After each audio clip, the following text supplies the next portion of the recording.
रमण हले शरण मना गर्दैछु रक्षा गर शरण पर्दैछु हले शरण मना गर्दैछु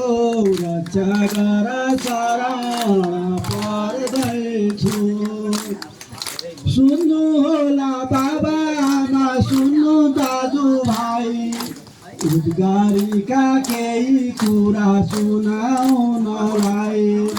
काठमाडौँ पुनः पाहो वडा नम्बर 10 को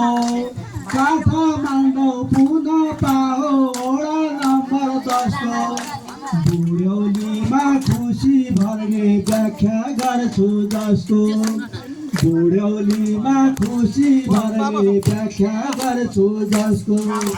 भेट भयो दाहाल उद्धव कुरा सुन्यौ बनियो गौरव भेट भयो दाहाल उद्धव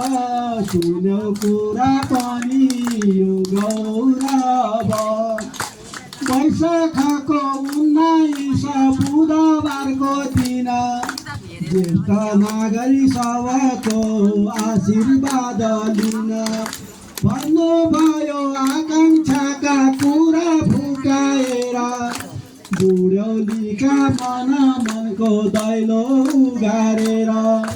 बुढ्यौलीका मनको दैलो उगारेर